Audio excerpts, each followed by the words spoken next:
Right, so thank you very much for your time. I do welcome you to this question, which is coming from 2024 internal biology paper 2. Yes, it's about a flowering plant, which we all know. Actually, it's a maize plant or a corn plant. Yes, and I'm sure some of us don't know that a maize plant is a flowering plant. Some of us. Today we have to know that a maize plant or a corn plant is actually a flowering plant. So ladies and gentlemen, please be with me, and I will come you for my WhatsApp tuitions to learn more. On YouTube, I repeat, on YouTube, it's simply advertising. I'm just advertising. Real lessons, ladies and gentlemen, are done on WhatsApp, not if by YouTube. We're just playing here. Real lessons are done on WhatsApp, where you benefit, where you get value for your money. All right, so let's get into the question. Figure 3 shows the reproductive structures of a flowering plant. A flowering plant. A flowering plant. If you check it very well, it's a corn plant. All right? Yeah, others might say it's a popcorn. Yeah, but remember, when you say popcorn, there is a corn inside. Yes. So, and we happen to have labels P and Q. Question A, they are saying identify the parts labeled P and Q in figure 3. Identify the parts labeled P and Q in figure 3. So P is actually the male part of a maize plant. All right, it's a male part. It's called tassel. Tassel. Tassel. Yes. Q is not. Q is not. It's not what you might be thinking. It's not an ear. No. Q is a leaf blade. An ear is where the cob itself. Cobs rather, okay? That's where cobs develop from. That's where they are covered. That's the ear, the female part. It is also known as silk. But Q is actually a leaf blade. It's a leaf blade. Question B1, they are saying what method of pollination takes place in the plant in figure 3? In short, Pollination is what? Transfer of pollen grains from anthers to stigma, right?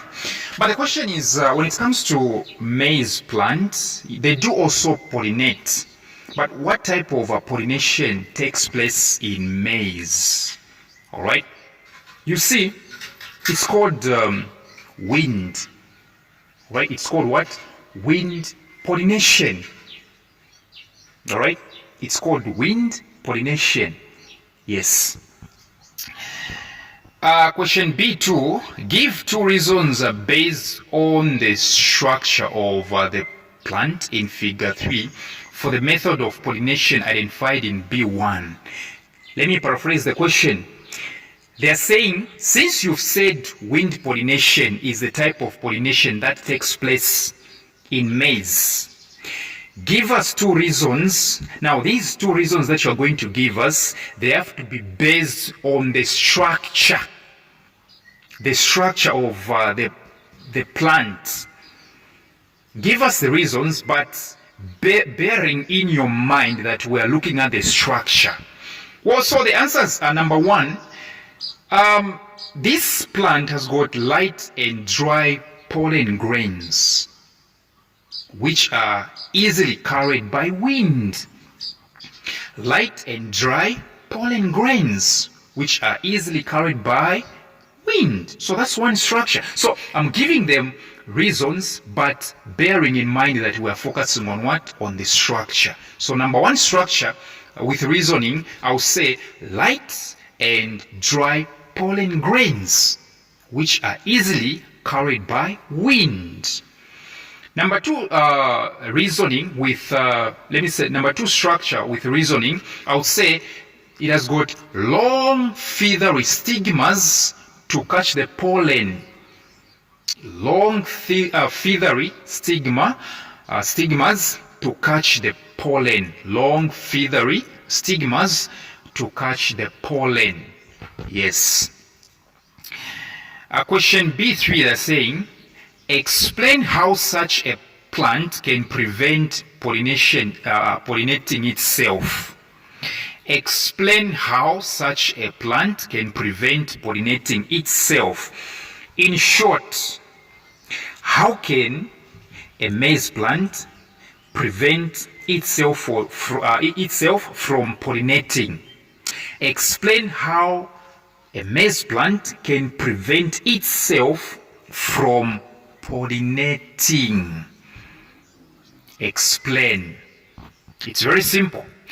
Simply by having its male flowers, the ones that I talked about, the tassels, by having its male flowers, which are also known as tassels, mature slightly before the female flowers or the silk on the cob. By having its male flowers, which are also known as tassels, mature slightly before the female flowers, aka silk on the cob, which means a maize plant will avoid self-pollination, right, by simply maturing the tassels first before maturing the silk, the female part. Okay, that's one way. To make sure that the tassels, the male parts develop quickly before the female part, the silk, can develop on the cob. Yes. Question C1, state the method by which seeds or fruits are dispersed by the plant in figure 3. State the method by which seeds or fruits are dispersed by the plant in figure 3. In short, they are saying, tell us the type of seed dispersal or fruit dispersal done by maize. And of course, the answer is very simple: human dispersal. Yes, the fruit, the seed of maize are dispersed by humans. Yes, you get a cob of maize, all right, you plant it somewhere, or you just pluck some of the seeds, and then maybe you leave the cob having some seeds with it. They will develop there. That is a dispersal. So the answer is human dispersal. C2, they are saying, give a reason for your answer. Give a reason for your answer. Very simple. Because maize plants bear cobs, which are domesticated crops. They are domesticated crops that cannot effectively disperse their seeds naturally. Right? Maize is simply a domesticated crop that cannot effectively disperse its seeds naturally, meaning humans actively plant and cultivate it in new areas, facilitating its spread across the globe. All right? Yes. Through trade, migration, and farming practices. So it's very much logical to explain. Yes. You realize that you can move from Zambia with a maize cob to America. That is dispersal. All right?